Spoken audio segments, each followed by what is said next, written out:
Welcome to Our Girl Relationships. We talk about the problems people face in their day to day lives. Let's start with the video.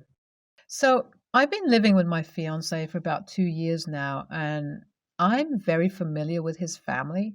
I've even met some of his extended family last Christmas, and it's pretty much given at this point that I'm like a family member. I actually met my sister in law the first time when she was pregnant and have seen her struggle throughout the pregnancy and even after giving birth.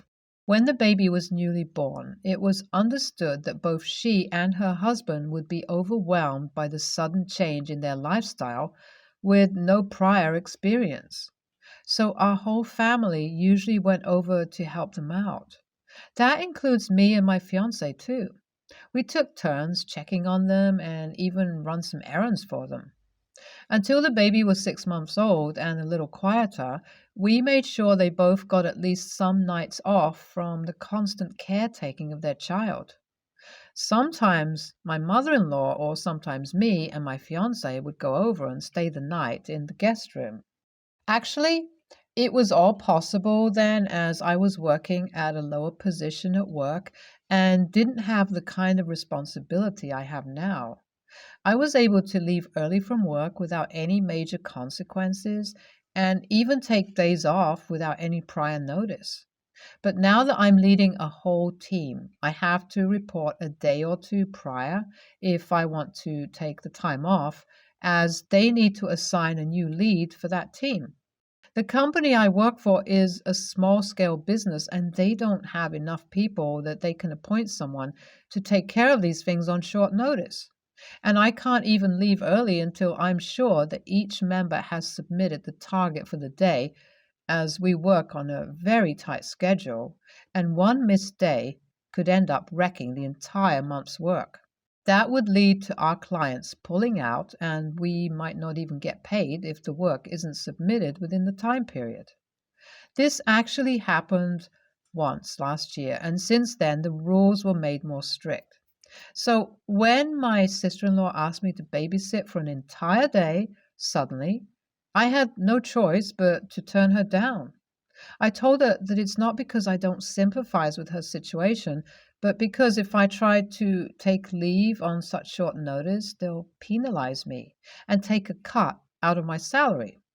The working conditions of my job sound horrible, but I absolutely love the work I do. So when my sister in law insulted my job, I told her if she's that desperate, she should pay me for the day and I'd happily babysit.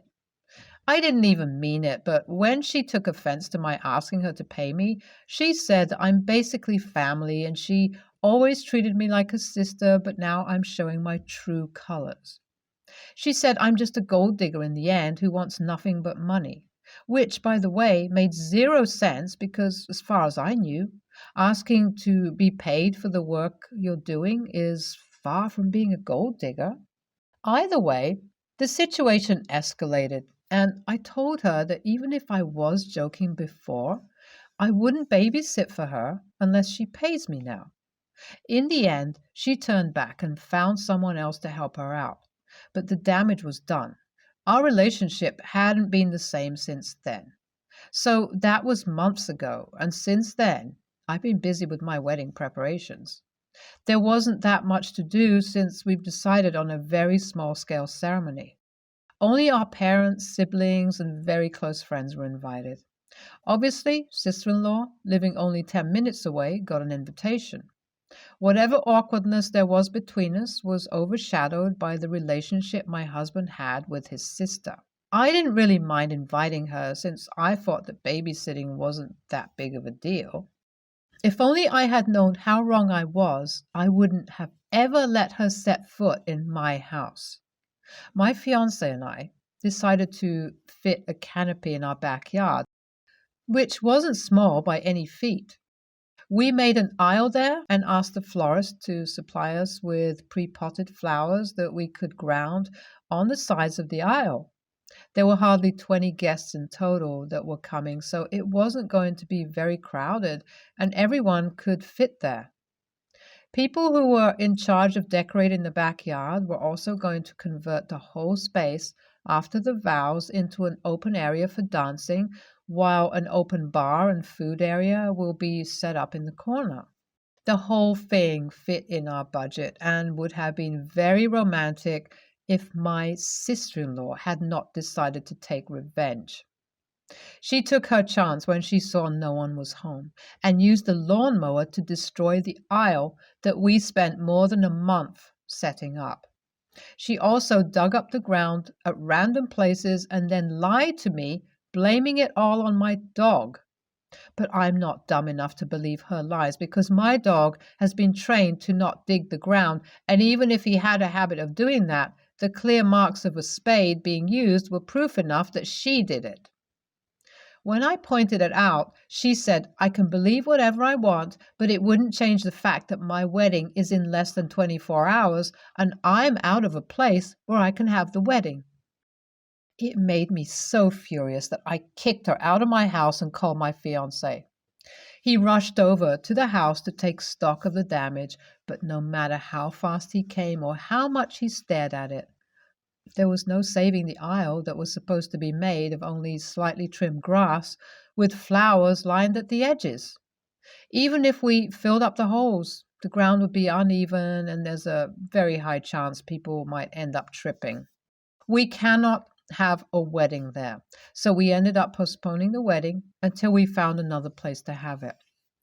But I'm still angry at sister-in-law and want to teach her a lesson. She thinks she's entitled enough to get free help from her family members just because they are related and that she could walk all over me without any consequences.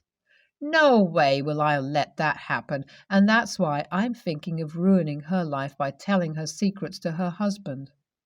But the problem is that if I reveal what I know, there's a very good chance that their marriage might end, and I don't want to be the cause of any problems between them. I've seen things during my time when I actually babysat for her and have kept potentially life-threatening secrets to myself. Not even my fiance knows about them. Am I an a-hole for thinking like this? Is revenge well deserved here, or should I let this one slide too? Or should I do something that wouldn't affect her entire family as well? So I did it. I wanted my sister-in-law to pay for being an entitled brat and thinking she wouldn't suffer even if she ruins other people's lives. She should have learned a long time ago that if I can be nice, I can also be a bad enemy. But her loss, I guess. So this happened after a year after she gave birth. She was very exhausted and always felt like she wasn't enough anymore. Some of it started after postpartum depression, but she felt self-conscious about the changes her body went through during the pregnancy. She even voiced a concern to me that she doesn't feel like brother-in-law loves her anymore and she needs to work on herself again to maintain her appearance. I told her to rejoin the gym since she's been in the clear to do some heavy lifting for some time now. She ended up taking my advice and joined the gym, and my fiance, brother-in-law, and I took turns babysitting the child while she went to the gym. It was my turn to babysit when I caught a guy dropping her off from the gym. I didn't think much of it because it's natural to make friends everywhere you go. But what was not natural was the kiss I witnessed between them. Sister-in-law did end up pushing him away and later explained to me how he had a crush on her and finally acted on it that day. But I was still a little wary of them. She convinced me not to tell her husband as nothing was going on between them and this might create unnecessary problems, which was totally understandable since guys can initiate a kiss and as long as you're walking away from it, it should be fine. So I kept that a secret until I saw it happen again. This time, around the same block, I go grocery shopping too. That was the curse of living so near to each other. Unexpected run-ins are common, and I didn't want to believe it, but it was clear that sister-in-law was also kissing him back. I confronted her about it that time, and she told me to forgive her this once and that she had lost her mind. I asked her to break it off and even kept an eye on her to see if she's sticking to her promise of never cheating again. But what she did at the wedding was a step too far, and I finally told brother-in-law about her cheating scandal to teach her not to mess with the wrong people. Some might call me an a-hole here, but I did what I had to do. She was in the wrong, and I would have supported her remorse journey if only she wasn't a shitty person. My husband and I are having fights of our own. I didn't think we'd start fighting so soon after getting married, but here we are. Not even 3 weeks since we took the vow, and he's already arguing with me because sister-in-law told him I'm the root of all the problems she's having with her husband. So I told my husband the actual truth about what sister-in-law did, and he's blaming me for it. He said that I should have never weaponized something so sensitive and that I'm an a-hole for using people's feelings to hurt them. I don't know what to make of it because I still think sister-in-law had it coming, and now there's something else I have to deal with because of her. My sister-in-law got divorced. It's been about 5 months since I last updated, but honestly, between trying to keep my marriage safe and focusing on work, I barely had time to update all of you. Everything also happened very fast as brother-in-law was not willing to work on their relationship after finding out the truth. He really said that he doesn't need a cheating wife and walked out. Now, the divorce is finalized and my sister-in-law is taking care of the baby on the weekdays, while brother-in-law gets to have the baby on the weekends. I do feel a little bad because the baby is suffering in all of this, but nothing can change what has already happened. NTA, not the a-hole for wanting to teach sister-in-law a lesson, but you'll be the a-hole if you destroy a marriage for something sister-in-law did to you, because it will affect your brother-in-law and a baby too. EAH. What even is going on here? You ruin your sister-in-law's life, and in the process, brother-in-law and that innocent child suffers. And that sister-in-law is taking petty revenge months later just to satisfy her ego? You all are the a-holes here and deserve each other. I, 22, female, was adopted by my parents, 73 male and 70 female, when I was very little. In 2007, my adoptive brother, 50 male, and his wife, 50s female, had a son, now 15 male. As soon as my nephew was old enough to start school, my mom retired so that she could stay home to babysit him. Recently, my mom asked me if I thought she was a bad mom because we didn't get along when I was growing up, but I was super close to my dad. I told her she was a good grandmother to my nephew, but not a good mom to me. She got very upset and said that I should be more grateful for her and that I was a horrible child for saying she wasn't good to me. I told her that she very clearly favored him and made me feel unloved most of my teenage years. Here are some of the main things that made me feel my mom favored him. If there was something in the house my nephew wanted, even if it belonged to me, he got it. This included toys, bikes, etc. I was constantly in trouble for not eating all my food. I am autistic and have aversions to most foods, so I was pegged as a picky eater. But he would fill a huge Tupperware with cereal and milk, but only eat about quarter every single day. He'd leave it on the side table by the couch and head to school. He still does this, and my dad is the only person that's ever gotten onto him for it. I joined the band in middle school and had to be at school early for rehearsal. My mom didn't want to drive to the school twice, and my nephew didn't like having to wait to go inside, so she wouldn't go early. I got a D in band one year due to this.